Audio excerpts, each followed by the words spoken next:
Assalamualaikum warahmatullahi wabarakatuh. Perkenalkan, nama saya Siti Rabiatul Fajri dari Program Doktor Ilmu Pendidikan Universitas Pendidikan Ganesha. Saya share screen-nya.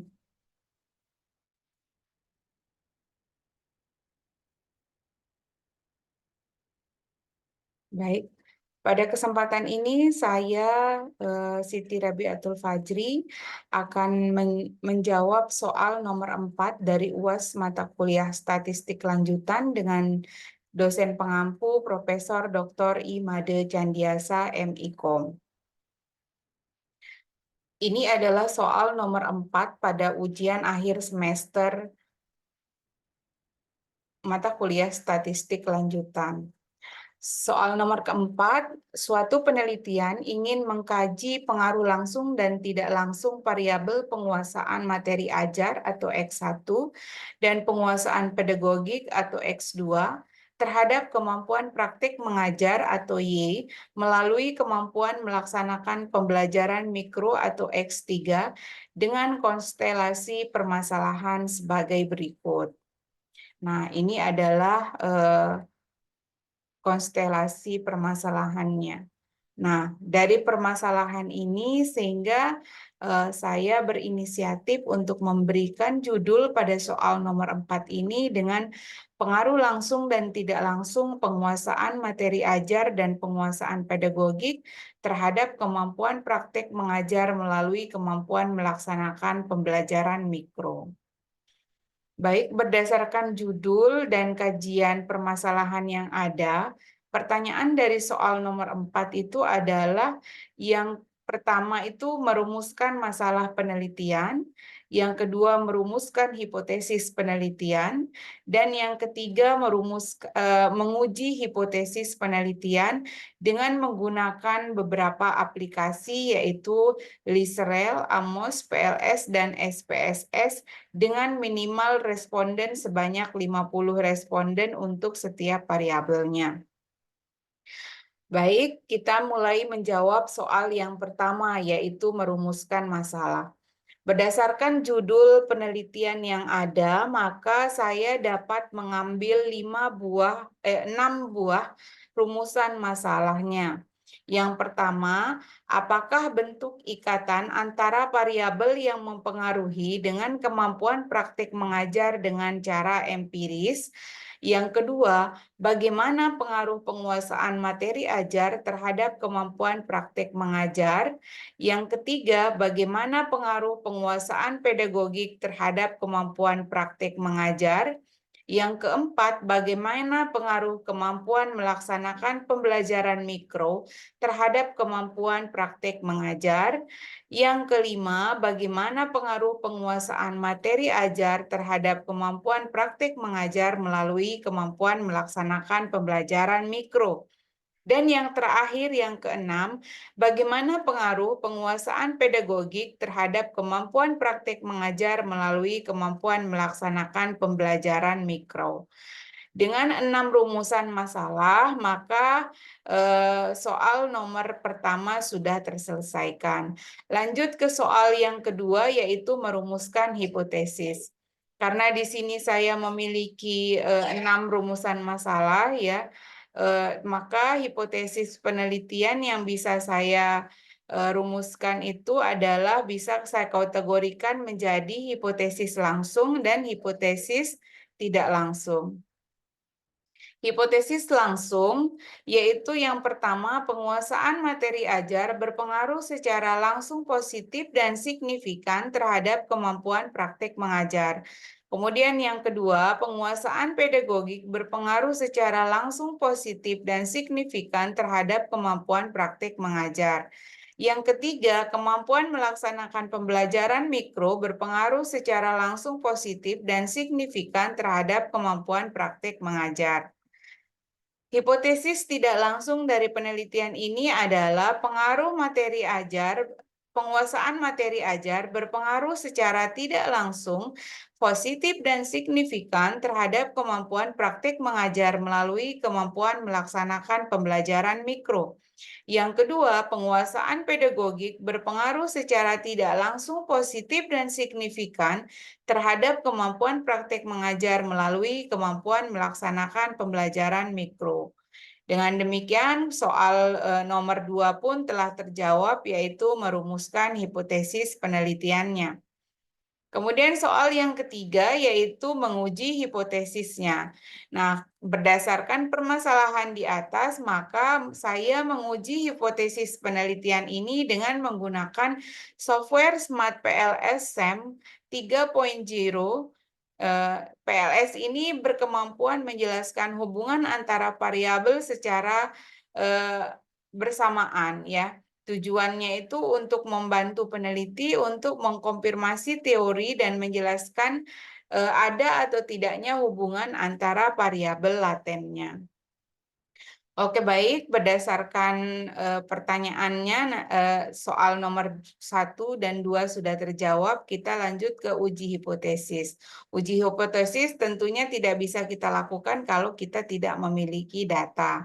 Nah, di sini saya sudah siapkan data ya terkait dengan permasalahan tersebut. Nah, data yang sudah kita tulis di Excel, kita harus simpan dulu datanya, save as ya. Simpan dulu datanya dengan format CSV. Ya, bukan lagi Excel biasa dengan save, karena saya sudah save ya, maka saya replace it. Oke. Nah, ketika sudah ada datanya, maka barulah kita lanjut ke aplikasi Smart PLS-nya. Di sini saya buka dulu Smart PLS yang saya gunakan itu adalah Smart PLS 3.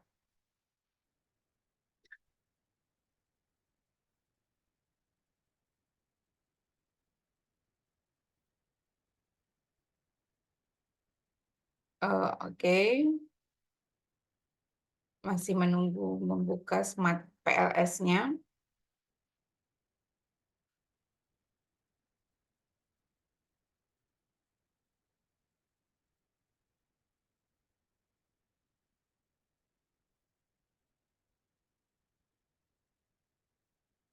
Nah, di sini Smart PLS sudah terbuka ya. Nah, untuk ketika sudah Smart PLS terbuka seperti ini, maka langkah pertama yang harus kita lakukan itu adalah dengan new project ya. Dengan membuat new project-nya itu yaitu jawaban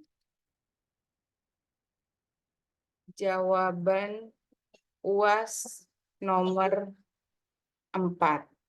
Ya, di sini kita sudah buat proyek kita dengan jawaban UAS nomor 4.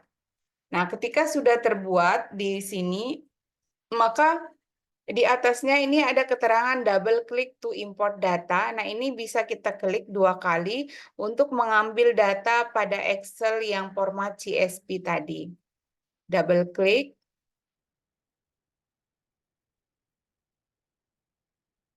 Oke, ini data kita tadi ya, soal UAS nomor 4. Open. Ini sudah tidak perlu dirubah lagi, tinggal klik OK. Nah, baik, data kita sudah terbaca di Smart PLS ya. Di sini untuk melihat apakah data kita sudah terdeteksi dengan baik, maka kita bisa melihat di missing ya.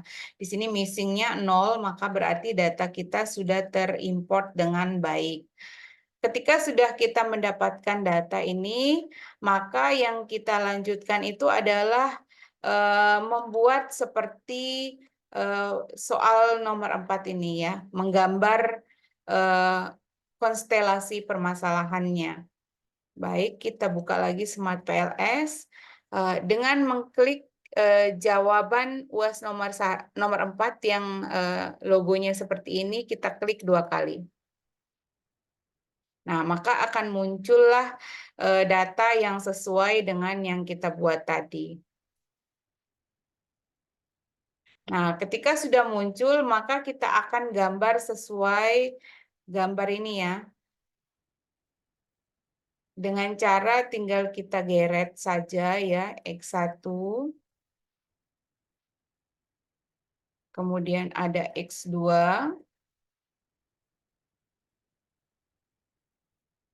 Kemudian ada X3.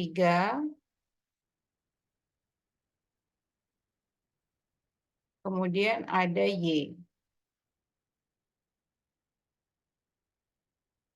Nah, ketika sudah ada, maka tinggal kita memberikan nama ya di masing-masing variabel laten ini sesuai dengan nama yang ada.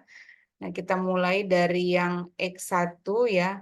X1 itu adalah penguasaan materi ajar. Penguasaan, huruf kecil aja ya.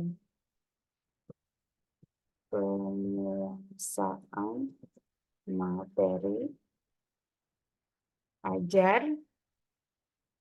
Klik OK. Ya, ini sudah variabel latennya sudah berubah. Kemudian X2, klik lagi, klik kanan ya, rename.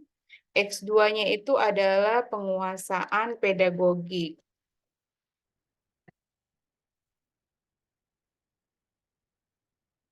Klik OK lagi.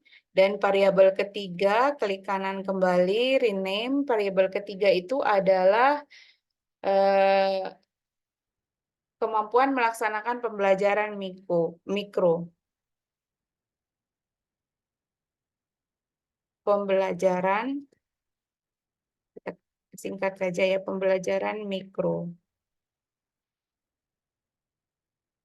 Pembelajaran.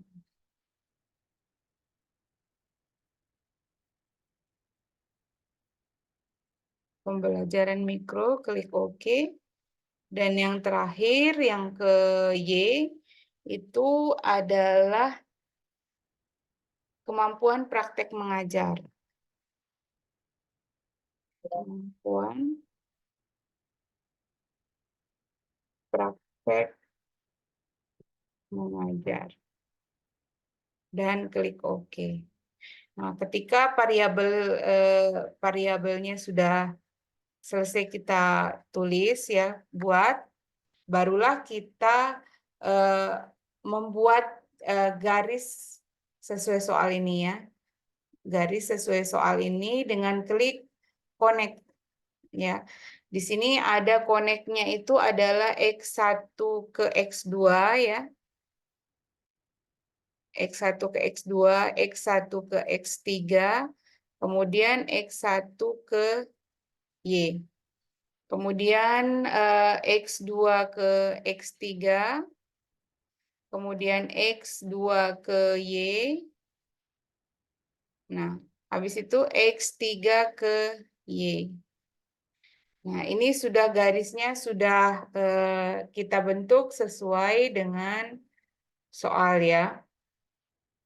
Nah, ketika garis ini sudah kita buat, maka barulah kita mulai menguji atau menganalisisnya. Nah, sebelum kita berlanjut ke menganalisis uji hipotesis, maka perlu adanya uji syarat ya, supaya data kita ini sebelum hipotesis uji syaratnya itu terpenuhi semua. Caranya klik calculate ya, kemudian PLS algoritma, kemudian start calculation. Oke, di sini sudah nampak hasil daripada uji algoritma ya, atau untuk melakukan uji syarat tersebut ya. Nah, ini bagaimana cara kita membaca uji syaratnya dari data yang muncul di sini. Yang pertama-tama kita bisa melakukan itu adalah melihat PET koefisiennya. Nah, ini adalah PET koefisien. Nilai ini bisa kita lihat juga pada gambar yang sudah kita buat tadi. Nah, di sini kan sudah muncul nilai-nilainya ya. PET koefisien ini bisa kita maksudnya itu adalah seberapa besar pengaruh mereka terhadap variabel laten yang berdasarkan garis tersebut ya. Nah, namun di sini kita baca dulu PLS algoritmanya, yaitu uji syarat pada soal tersebut. Nah, uji syarat yang pertama itu adalah nilai loading faktor ya. Kita klik outer loading. Nah, nilai outer loading menunjukkan di sini nilainya itu adalah nilainya 1.000 semua ya, baik dari kemampuan praktik mengajar, pembelajaran mikro, kemudian penguasaan materi ajar dan penguasaan pedagogik itu memiliki nilai loading faktornya itu sebesar 1.00. Hal ini menunjukkan bahwa nilai 1 ini tentunya lebih besar daripada aturan yang diberlakukan, yaitu nilai loading faktor itu harus lebih besar daripada 0,7. Dengan demikian, uji syarat yang pertama di loading faktor itu terpenuhi. Yang kedua yaitu kita lihat konstruk reliability dan validity. Nah, untuk nilai ini kita bisa membacanya di Cronbach alpha ya. Nilai Cronbach alpanya. Nah, nilai Cronbach alpha itu harus memiliki nilai lebih besar daripada 0,05. Nah, di sini kita sudah memiliki nilai alpha sebesar 1,00 ya.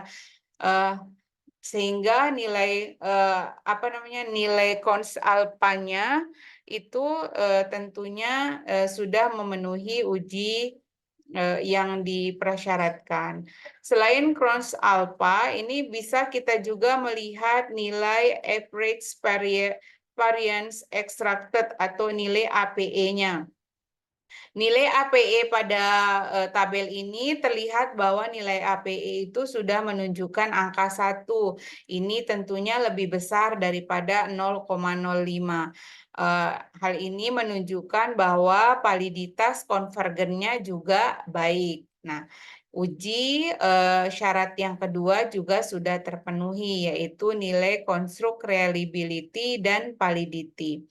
Yang ketiga yaitu diskriminan validity.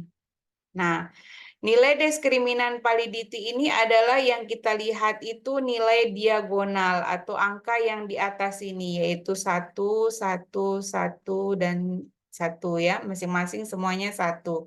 Nah, nilai loading yang di atas ini harus lebih besar daripada nilai yang di bawahnya.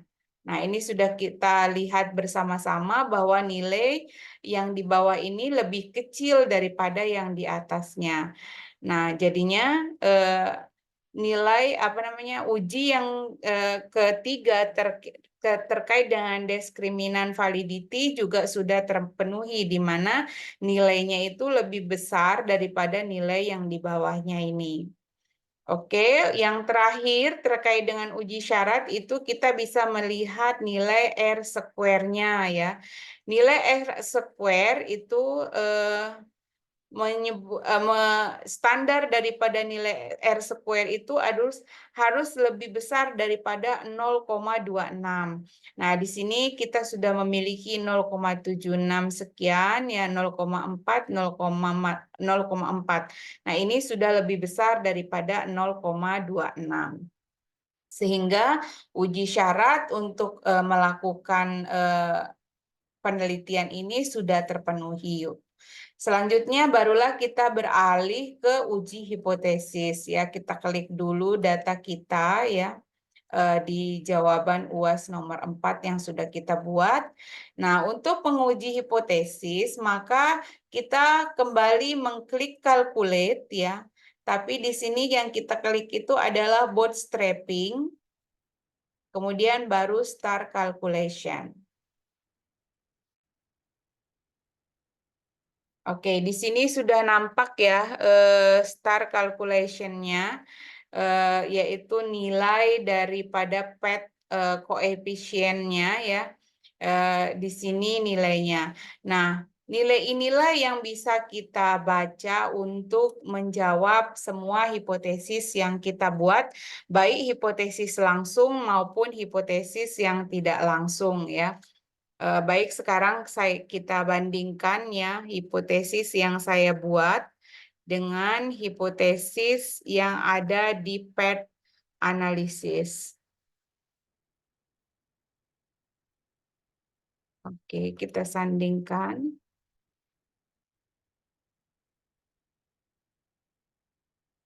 Nah, ini hipotesisnya ya. Kemudian ini. Nah, kita mulai menjawab dari hipotesis langsung yang pertama, yaitu kalau di hipotesis langsung yang pertama yang saya tulis, itu adalah pengaruh materi ajar berpengaruh secara langsung positif dan signifikan terhadap kemampuan praktek mengajar. Namun, kita lihat hasilnya di sini ya, materi ajar dengan praktek mengajar. Materi ajar dengan praktek mengajar. Nah, kita lihat di sini menunjukkan bahwa V-value-nya lebih besar daripada 0,05 karena standar P-value itu adalah lebih kecil. Dia dikatakan berpengaruh apabila memiliki nilai V-value itu lebih kecil daripada 0,05. Nah, di sini nilai V-value-nya adalah 0,356, itu tentunya lebih besar daripada 0,05. Maka hipotesis yang pertama itu yang kita dapatkan sesuai data penelitian kita, yaitu penguasaan materi ajar tidak berpengaruh secara, kita lihat apakah positif dan negatif. Nah, di sini angkanya negatif, maka jawaban dari hipotesis pertama kita adalah penguasaan materi ajar berpengaruh secara langsung negatif ya, dan tidak signifikan terhadap kemampuan praktik mengajar. Yang negatifnya karena nilai original sampelnya negatif dan nilai V-value-nya lebih besar daripada 0,5. Sehingga penguasaan materi ajar tidak berpengaruh secara langsung negatif dan signifikan terhadap kemampuan praktek mengajar. Ya, baik, hipotesis pertama sudah kita jawab, kemudian lanjut ke hipotesis langsung yang kedua, yaitu pedagogik dengan kemampuan praktek mengajar. Pedagogik dengan kemampuan praktek mengajar. Oke, baik. Di sini kita mendapatkan nilai V-value-nya sudah lebih kecil daripada 0,05, yaitu 0,0016. Dan nilai origin sampelnya itu positif. Maka hipotesis kedua itu sesuai dengan yang kita rumuskan, yaitu penguasaan pedagogik berpengaruh secara langsung positif dan signifikan terhadap kemampuan praktik mengajar. Nah, selanjutnya ke hipotesis yang ketiga, yaitu pembelajaran mikro terhadap praktik mengajar. Ya, ini yang pertama kita lihat hasilnya, yakni nilai V-value-nya itu 0,0000 dengan origin sampel yang positif. Maka hipotesis yang ketiga juga terjawab, yaitu kemampuan melaksanakan pembelajaran mikro berpengaruh secara langsung positif dan signifikan terhadap kemampuan praktik mengajar. Nah, sehingga hipotesis langsung kita sudah terjawab semua. Nah, kita lanjut ke hipotesis yang tidak langsung, yaitu penguasaan materi ajar dengan pembelajaran mikro.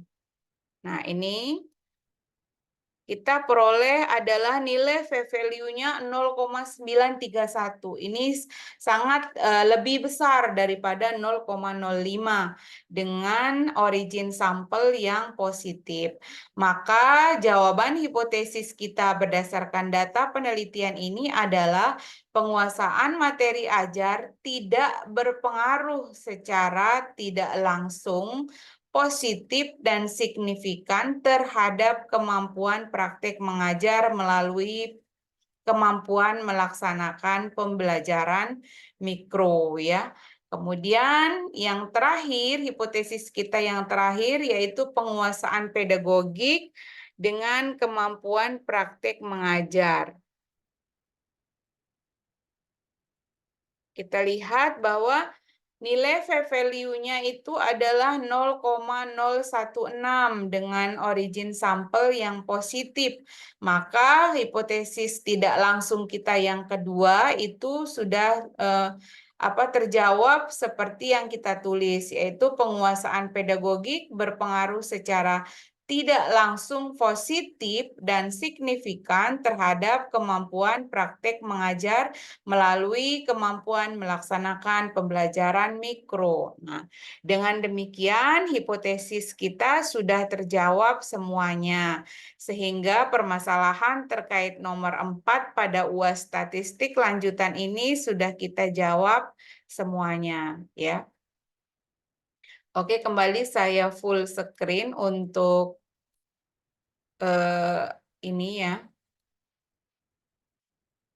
untuk Smart PLS-nya. Nah, ketika kita sudah mendapatkan data, ini tentunya data ini kan mau kita taruh di hasil dan penelitian kita, misalnya di tesis, di disertasi ya, itu kita bisa ambil data ini semua ya dengan mengklik export to Excel.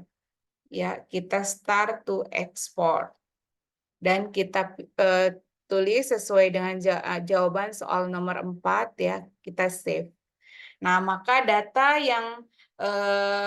yang muncul di layar Smart PLS ini juga kita bisa dapatkan dengan format Excel yang memudahkan kita untuk mengkopinya ke naskah kita, disertasi maupun di tesis misalnya ya.